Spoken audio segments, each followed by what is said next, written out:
If you love movies and movie discussions, you've come to the right place. Who am I, you ask? I am The Wiz, and I'm here today with... Kim Shactman. Kim, Happy New Year. How are you doing today? Happy almost New Year. It's New Year's Eve. Yeah, okay. Yeah, just get specific on me. Fine. Good Happy Lord. New Year's Eve. Oh, God. You know what? Go fuck yourself. Good Lord. Maybe I will. Just kidding. Ball drops. Happy New Year, huh? Woohoo! No. That's a weird place to have a streamer. Yeah. Well, before we get into it, any New Year's goals or resolutions? I hate the word resolutions because I feel like it's such bullshit. But... Yeah. Personally, I want to keep losing weight. I purposely don't put my photos out there for reasons. In the beginning of last year, I was at like 375.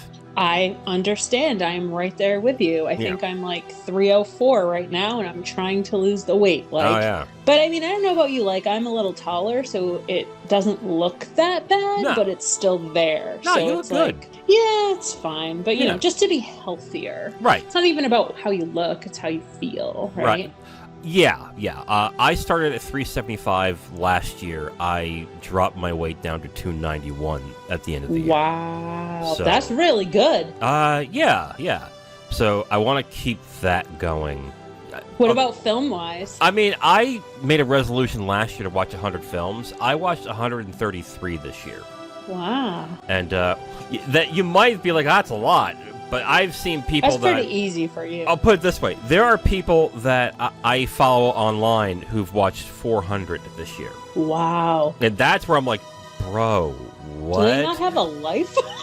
Well, okay, to be fair, a few of them are critics. So okay, so that's their job. Yeah, so there's that. But there are ones who are not critics, who basically, they watch a movie in the morning and they watch a movie at night every day.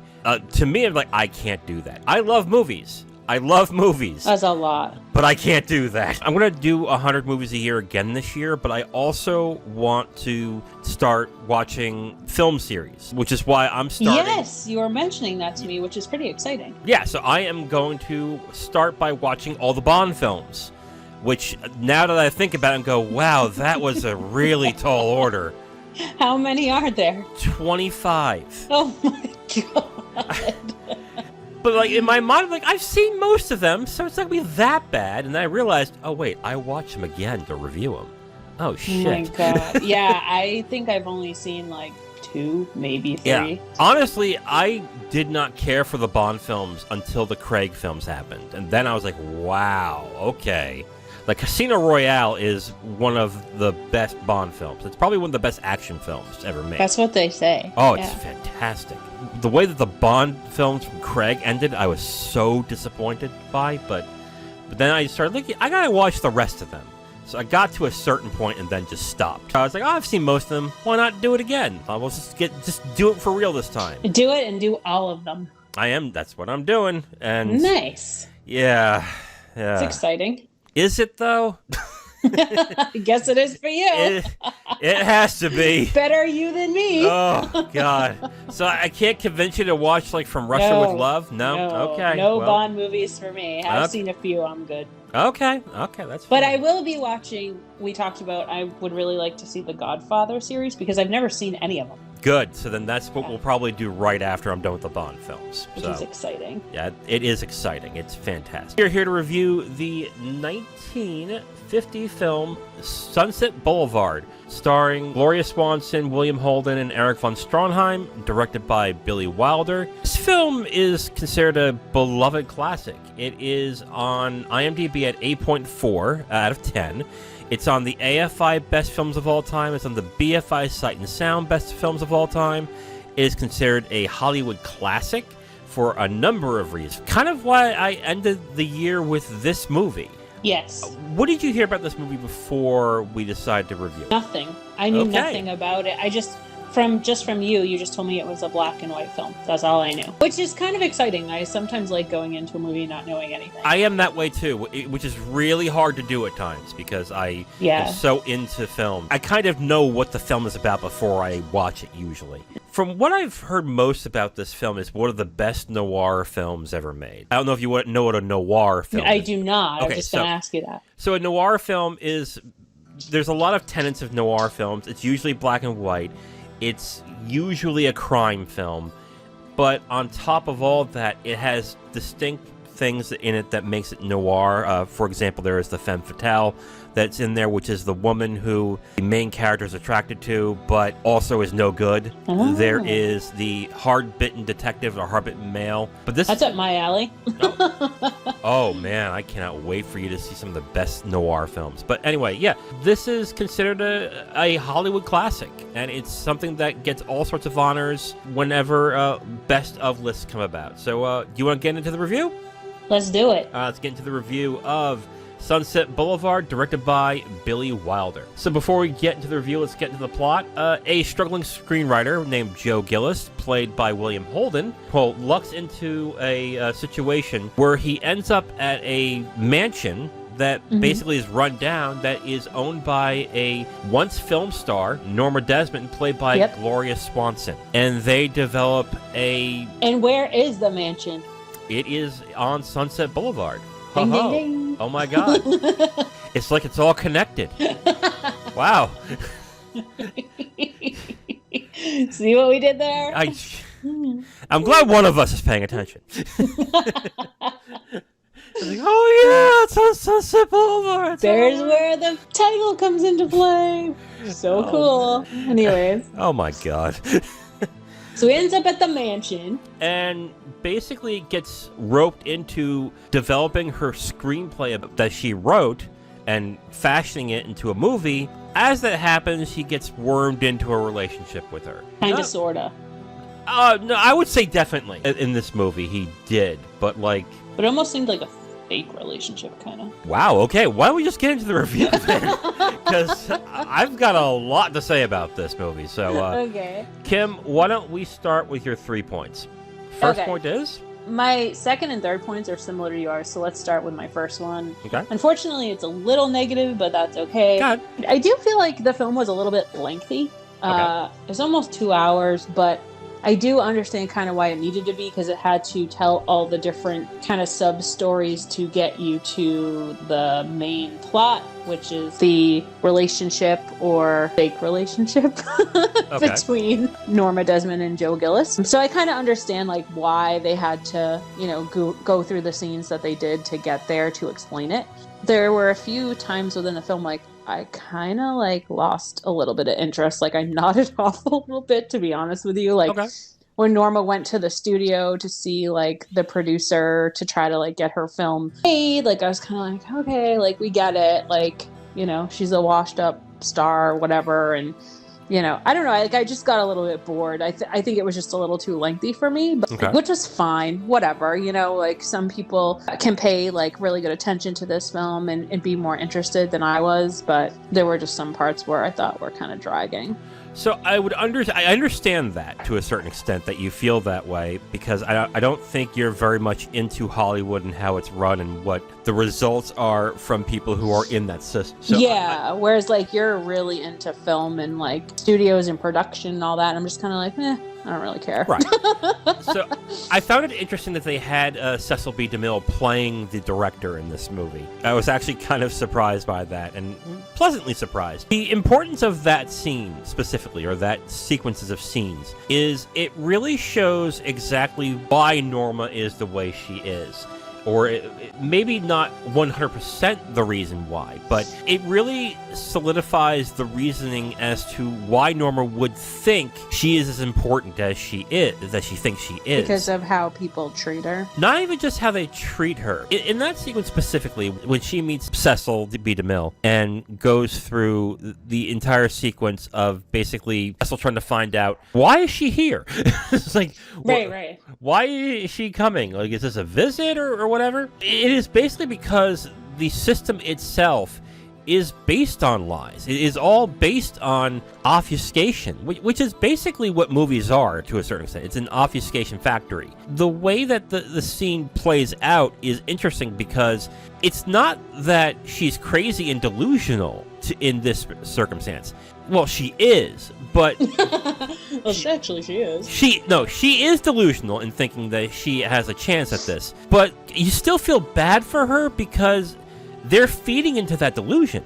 Well, that's what I mean. Like, nobody's pointing out, like, nobody's being honest with her, really. Absolutely nobody's being honest with her. No, absolutely. Yeah. You could say the reason why is because she was lied to throughout all of her most popular times, from when she was popular all the way down to where the movie is set now. Okay. Well, that makes a little bit more sense. Yeah, especially when you get down into the history of how the studios treated not just actors, but female actors. Like the female, like there is horrible stories about Judy Garland and what she went through. Oh, yeah. I think I watched that film about her. Yeah, like she went through a ton. Like hell. Oh, my God. Yeah, absolutely. But that's a lot of subtext that you'd have to really get into and you'd have to be into on that. But I can understand where if you're not into those type of things, that scene specifically be like, what's the point of this? Like, I think, too, like, I just don't really fully understand them because I don't know enough to know enough, you know? Sure. But it would be the film's job to actually provide that. But I would agree it doesn't really provide that type of thing. You just think, oh, this bitch is crazy, and she thinks everyone loves her. Like, she's super full of herself. Like, that's all I thought of. Absolutely. She's just so full of herself. Like, why are these people feeding into this? But frankly, I guess it sounds like that is just the business. That is the business, because if you have an actress who is full of herself, or an actor who's full of himself and thinks everyone loves her, or loves him, what they're going to start thinking, what the studio is going to say, well, if we just tell them, oh, they love you, you got to do this, you got to do that to make them happy. Oh, I got to make my fans happy. And you subjugate them, you give them shitty salaries, you put them in terrible movies just to make as much money as possible, whether or not it actually helps the actor or not. And right. She is very much a result of that system. But on top of that, she does things in this movie that you can't just say, oh, well, it's because of no, she is that bad of a person, but this system actually feeds into that very much. So, got it. That makes sense. It makes sense, but the movie doesn't do that great of a job. Yeah, it was like just kind of like hard for me to like really, I guess, like feed into that during that scene, and that's what made me a little bit like bored with it, I guess. Sure. And that's completely understandable. Yeah. My first point is it contains elements that shouldn't work together, but work incredibly well. I was interested to hear about what the elements were for you. Like, that's really cool. Like, tell me more. Okay, so noirs are not traditionally comedies. This is a satirical, comedic noir. And these are three elements that do not work together at all, usually. You're talking about satire, a type of movie or story that is meant to poke fun at a certain thing, either comedically or dramatically to a extent that is maybe outlandish a little bit. You have noir, which is serious, hard-bitten, about crime, about bad people. And then you have romance in this movie in certain aspects. You have the psychological drama in this. All four of these disparate elements should not work together. That is true. And the thing that I think that is the thing that I would look at and go, it shouldn't work, is satire. But all the elements work because as satirical as the film is in certain spots, it still talks a certain truth about many different things. We just went through the example of how the studio system treats their actors. Right. We also have the psychological issues that happen throughout the film. We have the toxic relationship between William Holden's character and Gloria Swanson's character. And we have the romance develops within the film as well between Joe and I think Schaefer. And Betty Schaefer in the film. All these elements mashed together would really need somebody who is very good at directing and keeping the tone a certain way. And you have that in Billy Wilder, a director who is, I think, more known for his comedies than I think something like this. But Billy Wilder is a fantastic director. If I recall correctly, he did a movie that I reviewed this last year called The Apartment with Jack Lemmon, which is really good. He also did Some Like It Hot.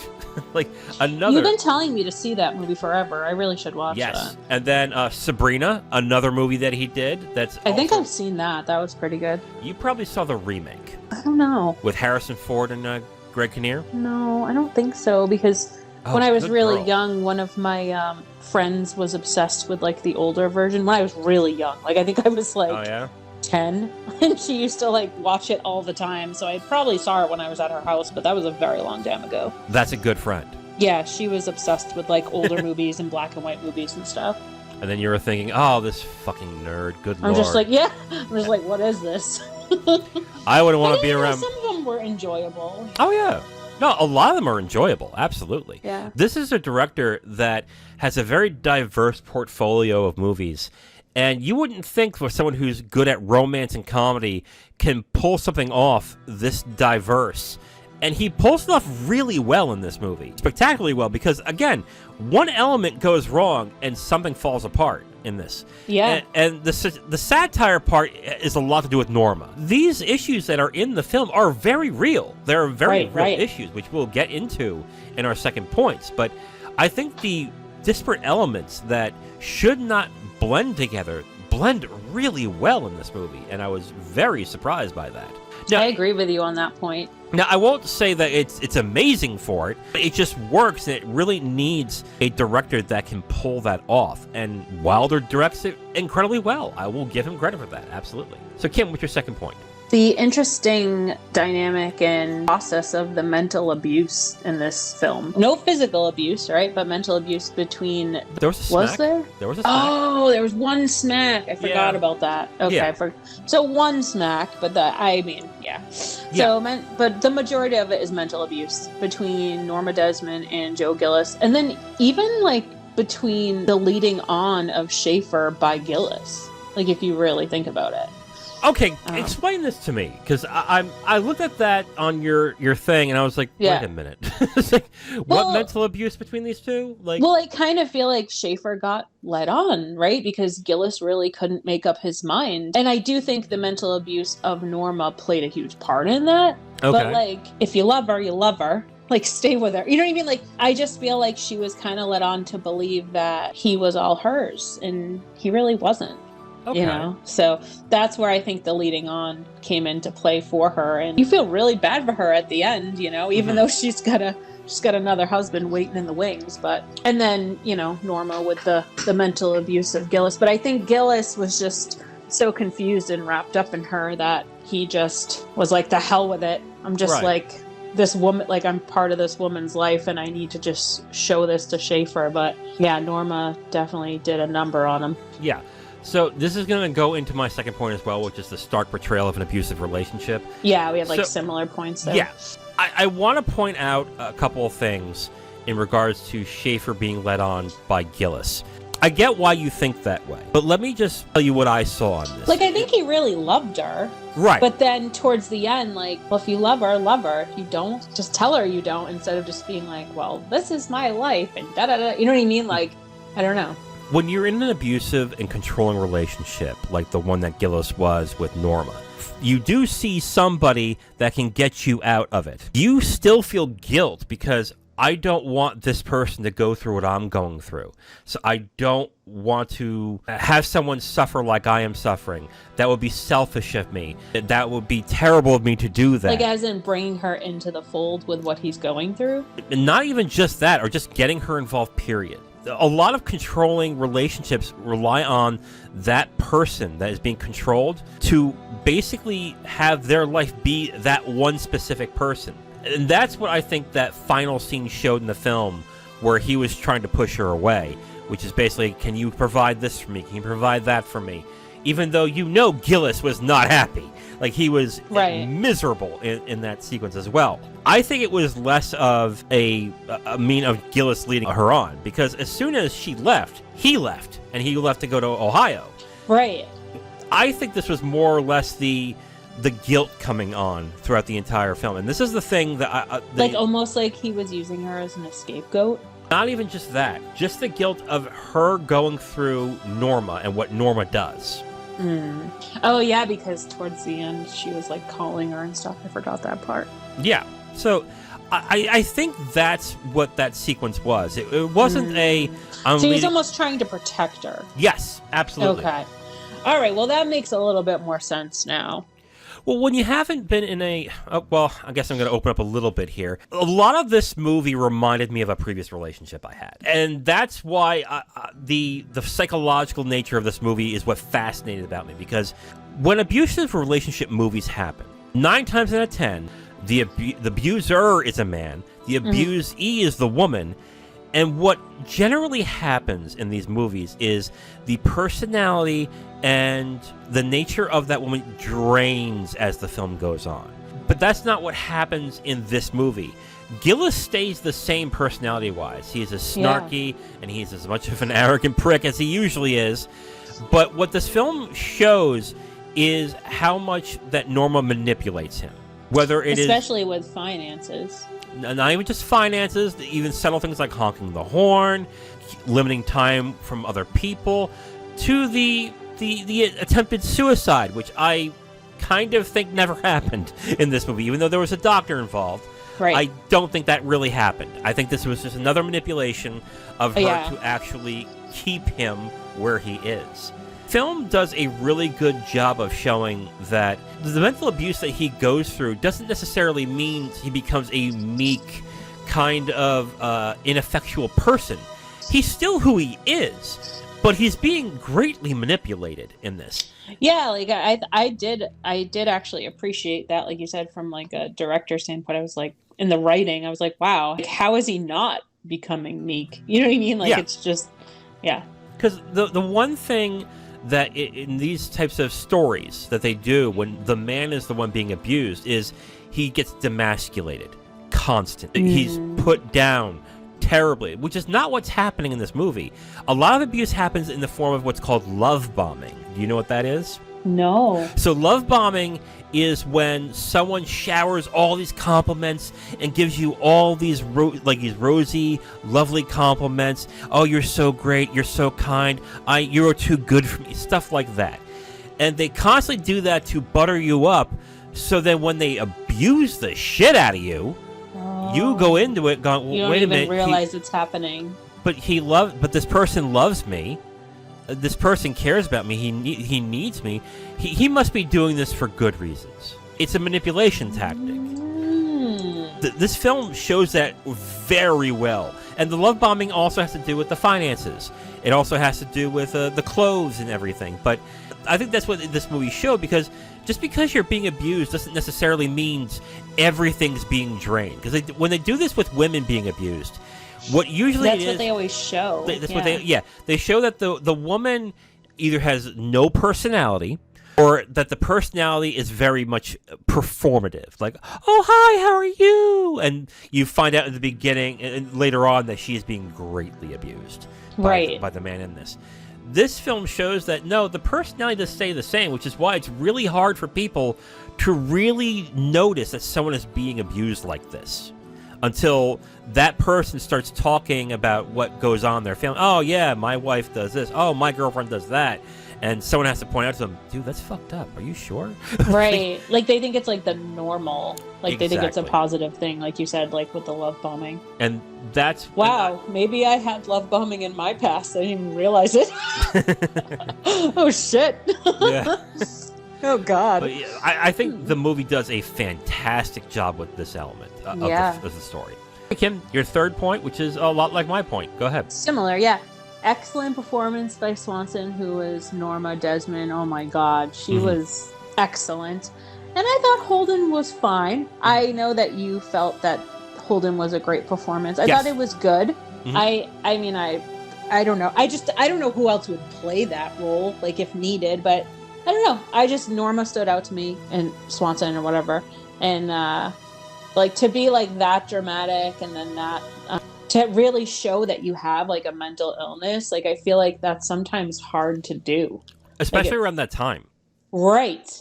So that's why I really liked her performance. I agree with your assessment on Swanson. I think her performance is a really good performance. Like, it is the right form of overacting, because it's not overacting for emphasis. It's overacting to show the personality of the person. Right. And it's done subtly enough where you can look at it and go, she's really not overacting in this. She's actually perfectly portraying the character. Crazy.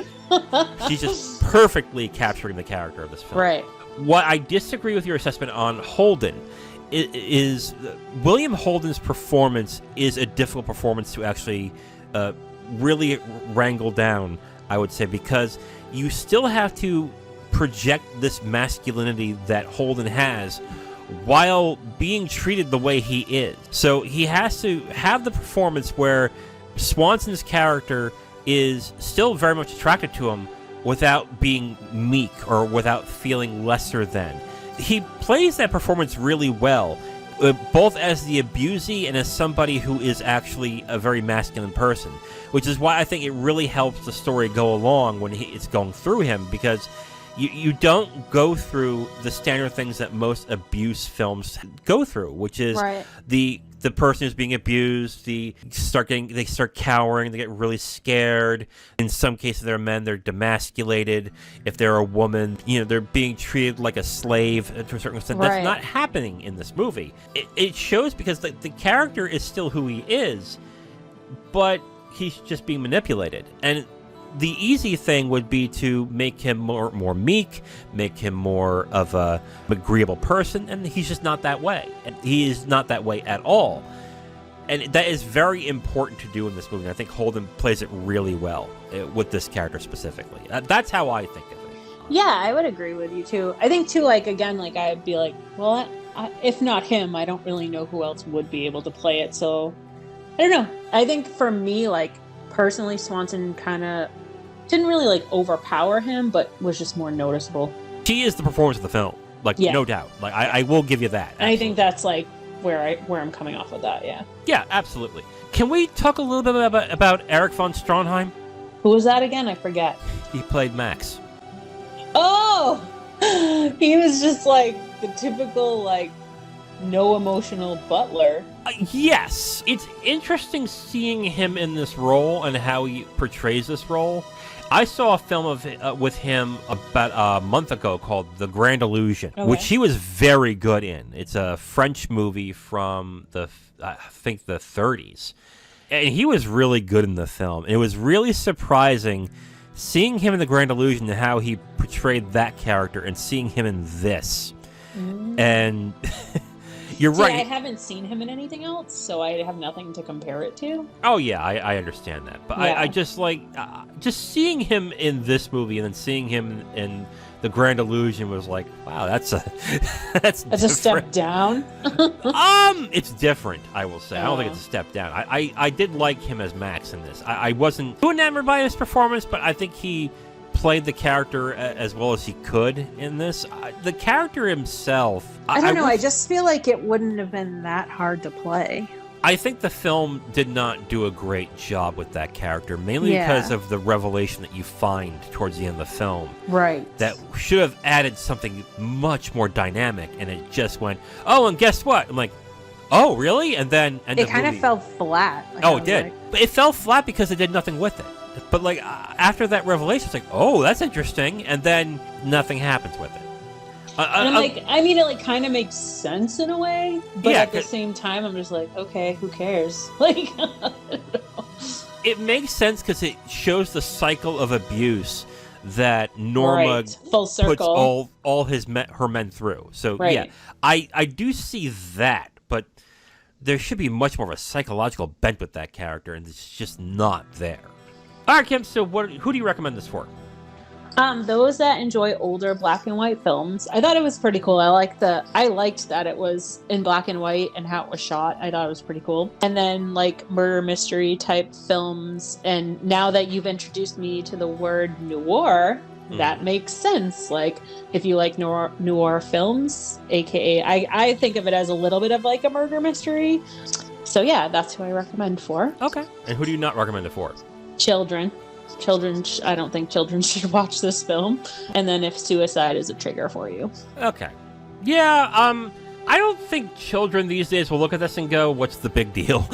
They'll be like, okay, so a guy dies in the pool.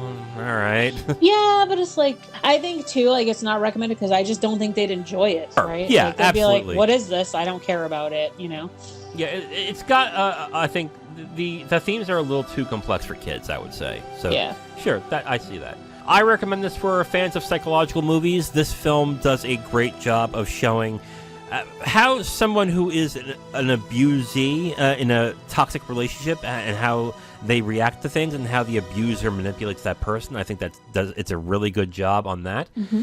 And I also recommend this for people if you're fans of old Hollywood. I mean, not just old Hollywood films, old Hollywood in general. General, yeah, because I'm not really, I know nothing about it, so I think, again, that's why I was there were some points where I was a little kind of bored with, but I think you're absolutely right. If you enjoy that and you know a lot of information about it, I think you'd enjoy the film. Yeah, there's like a whole cottage industry of people who just love not just old Hollywood films, but like to learn stories about old Hollywood. And there are fascinating stories about old Hollywood, so I don't blame them on that. Who do I not recommend this for? I do not recommend this if you are triggered by suicide or abusive relationships.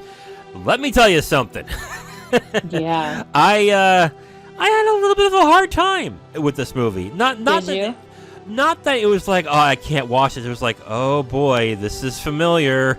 Yeah. I was like, oh, this is bringing up some past memories I don't really want to revisit. Yeah.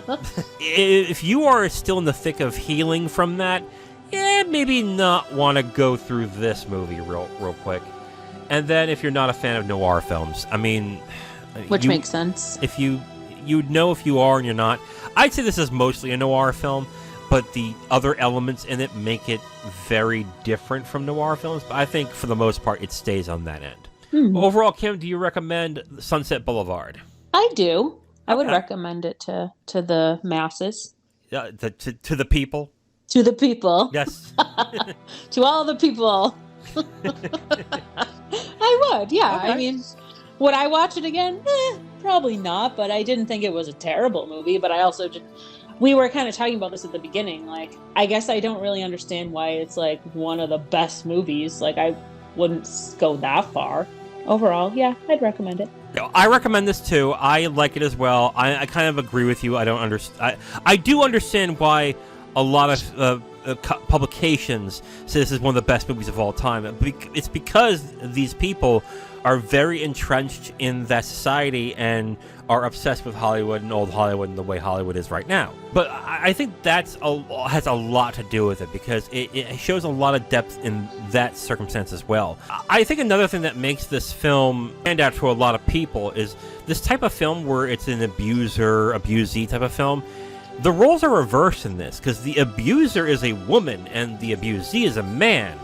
And that really strikes people differently when they see that in certain circumstances. Because we all know that when we talk about domestic abuse, domestic violence, partner abuse, stuff like that, the vast majority of people talk about it as the female getting abused and victim, the male being the abuser.